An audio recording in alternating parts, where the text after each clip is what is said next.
Hello everyone and welcome to our module on disorders of sexual development.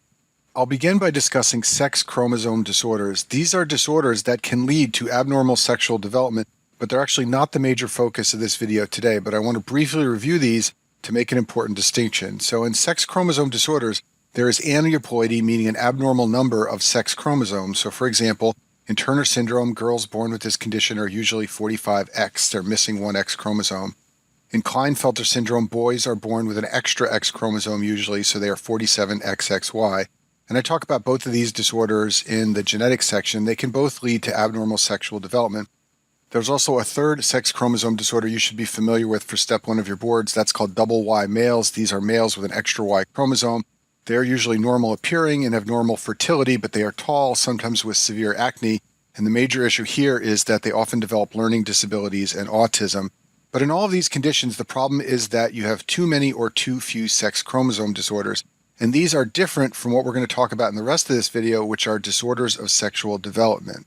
In disorders of sexual development, there is a congenital discrepancy between the chromosomal sex, which is either XX or XY, and the gonads, the testes and ovaries, and the external genitalia.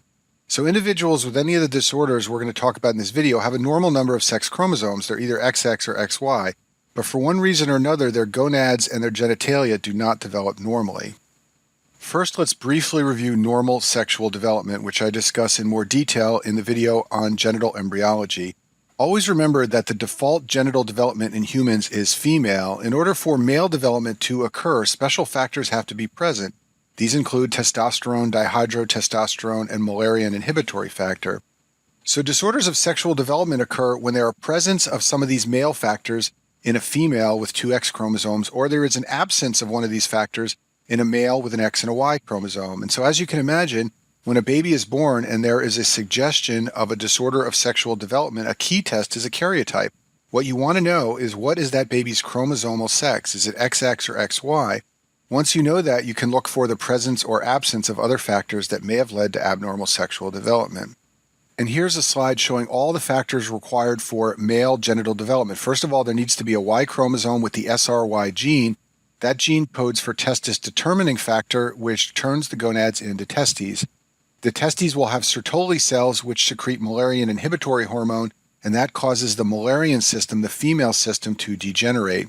The testes also have Leydig cells, which make testosterone. Testosterone drives the mesonephric ducts in the embryo to form the internal genitalia, all these structures shown on the slide. And testosterone is also converted into dihydrotestosterone, and that drives formation of the external genitalia. So as you can imagine, there are a number of points in this process where something can go wrong, and this can cause an individual that is XY to end up not looking male because one of these factors is missing. Most disorders of sexual development present in one of two ways. The first way is ambiguous genitalia. This is an example of ambiguous genitalia shown on the screen. You can see that it's hard to tell from the external genitalia whether this is a male or a female. This is a common presentation of disorders of sexual development. This can happen anytime an XX female is exposed to excessive androgens or an XY male develops with insufficient androgen activity. The other way these disorders sometimes present is with normal female external genitalia. In other words, a baby is born with normal female external genitalia and appears to be a girl, but it's actually an XY male who lacks androgen activity. This will only be discovered at puberty when the individual fails to menstruate and develops secondary female characteristics. A workup then will discover that it's actually an XY male individual missing androgen activity. The first disorder of sexual development we'll discuss is the easiest to understand. It's also very rare. It's called ovotesticular disorder of sexual development. This happens when an individual is born with ovaries and testes present. Often there are separate ovaries and testes inside the pelvis. Sometimes there are what's called ovotestes, which is where both tissue types are found in one structure. In 80% of cases, the chromosomal sex is female, meaning it's an XX individual, and the only way this is diagnosed is by a gonadal biopsy showing presence of both ovarian and testicular tissue. There's a range of male and female genital development in this disorder. It depends on how much ovarian and testicular tissue is present. The vagina can be abnormal. The uterus may be underdeveloped, which is called hypoplastic uterus. Often the testicles don't descend. This is called cryptorchidism. There's often an abnormal penis. At puberty, because there's some ovarian tissue present, breasts may develop and menstruation may occur, and usually these individuals are infertile. So an ovotesticular disorder is very rare, and it's really different from all the other disorders of sexual development. For the rest of this video, I'm going to talk about other disorders of sexual development, and those are classified as either XX disorders of sexual development or XY. In the XX forms, the individual is genetically female. She has two X chromosomes, but she has abnormal sexual development. And this happens anytime there is the presence of male factors in an XX chromosomal female. XY disorders of sexual development occur in a genetic male with an X and a Y chromosome who experiences some absence of male factors and therefore doesn't develop in the normal male fashion. Let's talk about the XX disorders first. In these disorders, the individual is chromosomally female and has two X chromosomes, so ovaries are usually present, but the external genitalia are ambiguous. And the reason the external genitalia are ambiguous is because the female baby has been exposed to androgens in utero. Remember, androgens drive formation of external male genitalia, so when this occurs in a chromosomal female, the external genitalia come out ambiguous. These disorders have a relatively narrow list of causes, and the two classic causes that you should know are congenital adrenal hyperplasia and gestational hyperandrogenism. In both of these problems, there is excess androgen production in utero that causes the sexual development to be abnormal. And the fetus is most vulnerable at 7 to 12 weeks of gestation because this is the time period when the genitals are forming.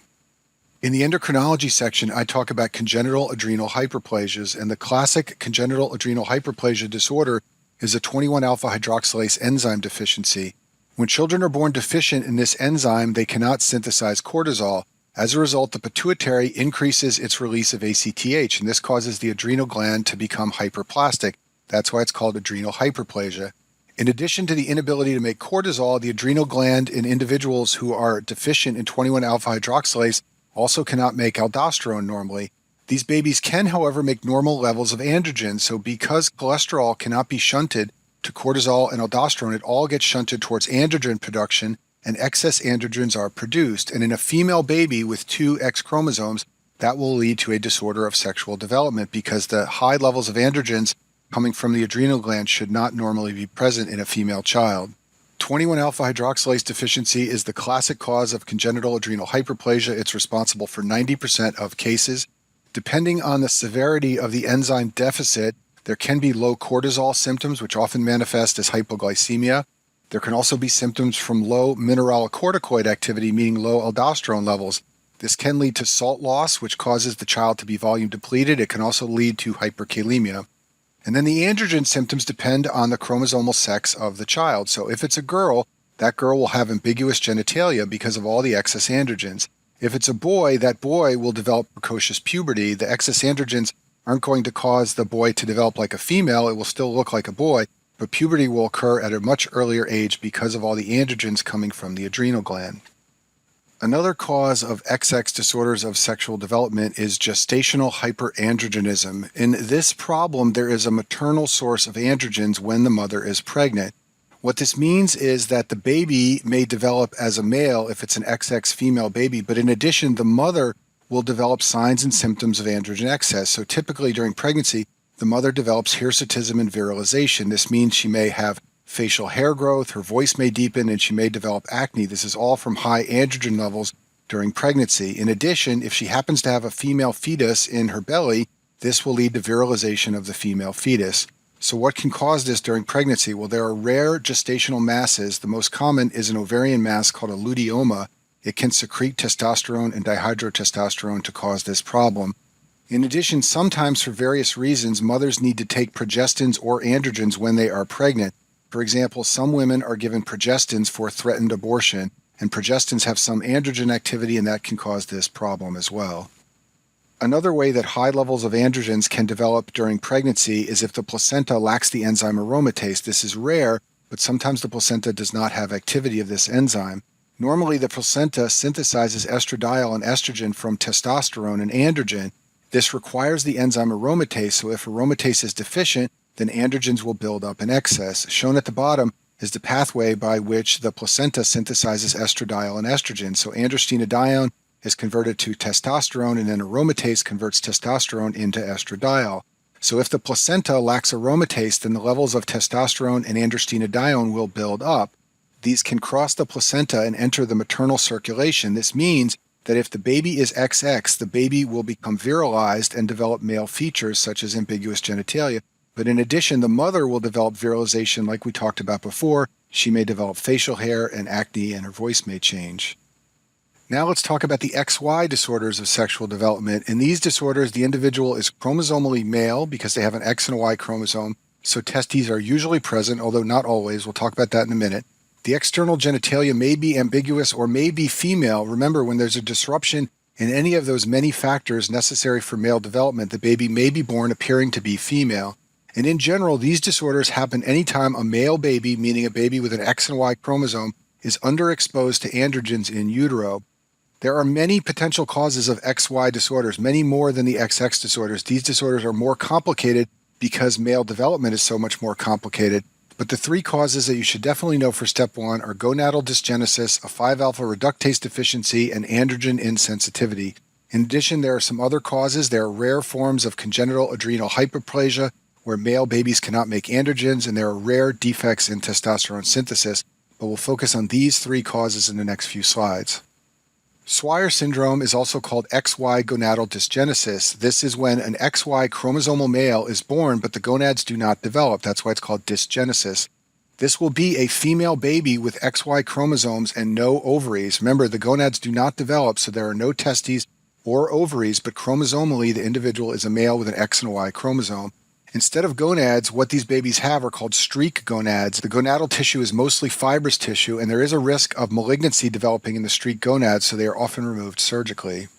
Babies with Swyer syndrome have female external genitalia. In addition, the Müllerian ducts remain intact and develop into the uterus, cervix, and upper vagina. This is because there are no Sertoli cells in the testes present to release Müllerian inhibitory hormone. So even though the baby has an X and a Y chromosome and is chromosomally male, the external genitalia are female and the internal genitalia of a female are also present. At puberty, however, there will be no menstruation and no development of puberty. That's because there are no functioning ovaries to produce an increase in estrogen. And for this reason, estrogen supplements are often given, and these children are raised as females, even though they have an X and a Y chromosome. Moving on, let's talk about a 5-alpha reductase deficiency. 5-alpha reductase deficiency is an autosomal recessive disorder, so affected children must have two parents who are carriers of the abnormal gene, and this will result in a child that is 46XY chromosomally male who is able to make testosterone but not dihydrotestosterone. Recall that 5-alpha reductase makes dihydrotestosterone from testosterone. And if we go back to our map of male development, dihydrotestosterone is required for external genitalia development in the male.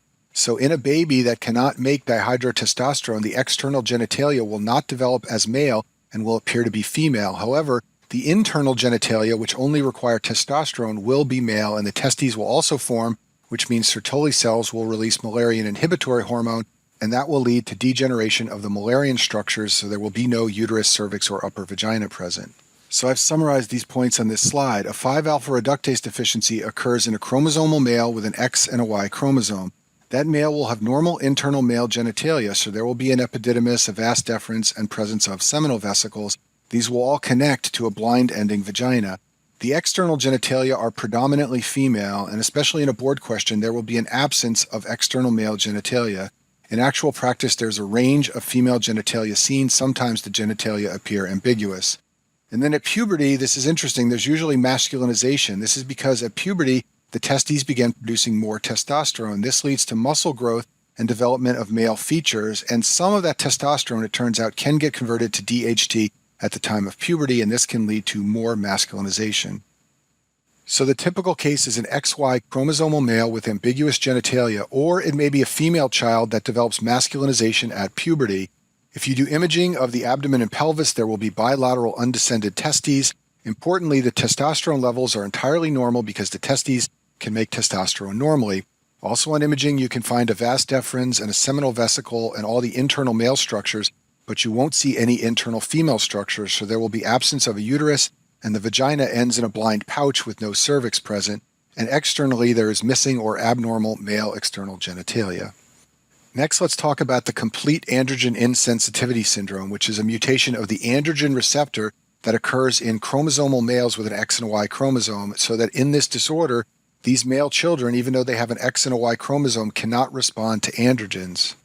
If we go back to this slide, the important androgens for male development are testosterone and dihydrotestosterone. So if the androgen receptor doesn't work, then testosterone cannot exert its effects on the mesonephric duct. so the internal male genitalia will not develop. In addition, dihydrotestosterone cannot exert its effects, so the external genitalia of the male will not develop, and the baby will appear to be female. Remember, female is the default development. The testes are, however, present, and there are Sertoli cells that release Mullerian inhibitory hormone, so the internal Mullerian female structures will degenerate. What this means is that you will have a chromosomal male with an X and a Y chromosome. The external genitalia will be female, and internally there will be no structures whatsoever because the male internal genitalia did not develop and the internal female genitalia degenerated because of MIH coming from the Sertoli cells. I've summarized these points on this slide. The testes form in utero, so the SRY gene is present and there are no ovaries. There will be no internal or external male genital development because there is no cellular response to androgens, including testosterone and dihydrotestosterone. Now, because the testes are present, Sertoli cells will form and they will release Mullerian inhibitory hormone. This will lead to degeneration of the Mullerian structures, and thus there will be no internal female structures either. So there won't be internal male structures, and there will also be absence of a uterus and fallopian tubes, the internal female structures as well. So a baby with complete androgen insensitivity syndrome will be a chromosomal XY male with a female appearance. If you do imaging, you will find abdominal testes. There will be amenorrhea at puberty because there is no uterus. In addition, there are no ovaries to release estrogen. At puberty, there is some breast development. This is because the testes start making more testosterone. And even though this child did not respond to testosterone, it can respond to estrogen. And some of that testosterone will be converted to estrogen. This means that the breasts will get larger at puberty, but there's no armpit or pubic hair that develops because this all depends on androgens. This slide summarizes the three major causes of XY disorders of sexual development. Remember, in all of these disorders, the child is chromosomally male with an X and a Y chromosome, but has features of a female. In Swyer syndrome, the gonads do not develop, so internally the child is female and externally the child is female, and at puberty nothing happens because there are no ovaries or testes. In a 5-alpha reductase deficiency, the child has abdominal testes, internally the child is male, externally it appears female, and at puberty there is masculinization. And finally, in androgen insensitivity syndrome, the testes are found in the abdomen. Internally, there are no structures whatsoever. Externally, the child appears to be female, and at puberty there is no menses, but you can see breast development. This slide shows a concept map to help you approach board questions on disorders of sexual development. So if you're faced with a question involving a baby with ambiguous genitalia or a child who is not progressing normally through puberty, one of the first things you want to know is the chromosomal sex. If they tell you that it is a chromosomal girl, meaning 2 X chromosomes, then the number of causes is relatively narrow. There's some reason for excess androgens present. This could be congenital adrenal hyperplasia, or it could be maternal androgens, or some source of androgens coming from the placenta, like we talked about in this video. If they tell you that the child is XY, meaning a male, then it's a more complicated situation because there are many more things that can go wrong in male development. But one of the first things you want to know is whether there is presence or absence of Mullerian structures, meaning the uterus. So if they tell you that the uterus is present, then this means that it is most likely a case of gonadal dysgenesis. In gonadal dysgenesis, the gonads don't form and there's no MIH from Sertoli cells, so the uterus will be present even though it's an XY male. If they tell you that the uterus and other Mullerian structures are absent, then you need to look for some reason that there is a lack of androgen effects. This could be androgen insensitivity syndrome, it could be a 5-alpha reductase deficiency, or it could be some of the rarer forms of congenital adrenal hyperplasia. Next, let's talk about Kallmann syndrome, which can also lead to abnormal sexual development, but doesn't really fit into any of the categories we've talked about up until this point. Kallmann syndrome involves hypogonadotropic hypogonadism plus anosmia, which means loss of the sense of smell. This is caused by a deficiency of GnRH from the hypothalamus. That leads to decreased production by the pituitary gland of LH and FSH. These are the gonadotropes, and that's why this is called hypogonadotropic hypogonadism. This syndrome is caused by a mutation in a gene called CAL1. That's not really important for you to remember, but what you do want to remember is that this is a problem with the hypothalamus. It's believed to be caused by impaired migration of GnRH neurons to the hypothalamus. As a result, there are low levels of GnRH, and that leads to low levels of LH and FSH. To understand the clinical features of Kallmann syndrome, you need to appreciate that this is a form of hypogonadism. That means that the ovaries or the testes are underactive in production of androgens or estrogens. That means that the clinical features are going to depend on whether the baby is a boy or a girl. Now, this is primarily a disease of males. It occurs in males with a 5-to-1 ratio, so in a board question, this is most likely going to be a male baby. Newborn females will appear entirely normal. Even though their ovaries are underactive, that doesn't affect the genital development very much because remember, the default genital development is female, and female genital development doesn't require high levels of estrogens.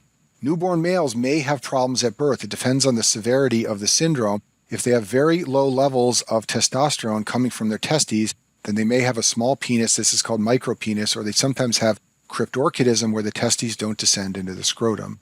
Often, however, this isn't discovered until puberty. So what happens at puberty if the gonads don't work? Well, in a female, there will be little or no breast development and no axillary hair, and there will be primary amenorrhea. And in a board question, they're going to describe these features, and then they're going to tell you something about the hypothalamus being abnormal, or they may mention a decreased sense of smell. That is a description of Kallmann syndrome. What they're going to want you to recognize is that the problem is not in the gonads themselves. The problem is higher up in the system involving the hypothalamus. In males, the testes will be underactive at puberty, so there'll be no facial or body hair, no increase in muscle mass as you would expect from testosterone, and failure of the voice to deepen. And once again, this is because the testes, the gonads in the male, are underactive due to a problem in the hypothalamus. This slide summarizes some of the diagnostic tests that are useful when evaluating a child with abnormal sexual development. As I told you before, the karyotype is a key test. You need to know whether the child is XX or XY.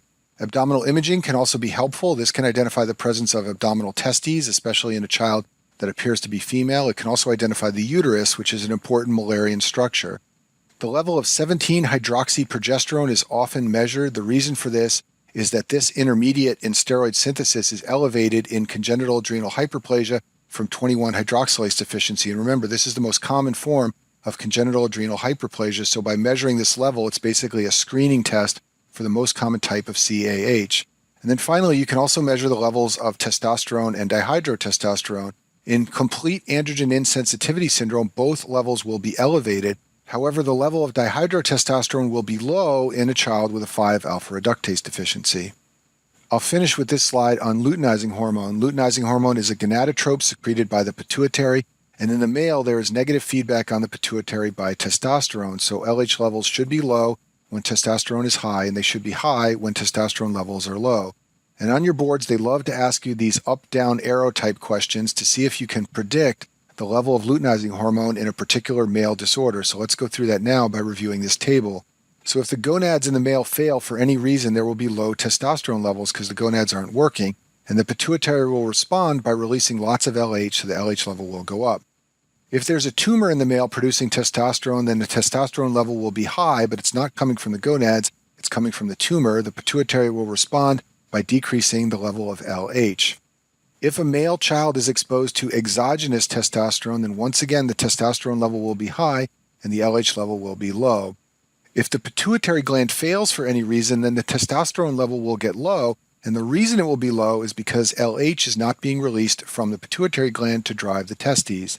And then finally, in complete androgen insensitivity syndrome, the testosterone level is very high, but the LH level is also very high. Why is the LH level high? That's because the effects of testosterone cannot be felt by the pituitary gland because the androgen receptor is abnormal. So the pituitary gland thinks there is no testosterone and it releases lots of luteinizing hormone.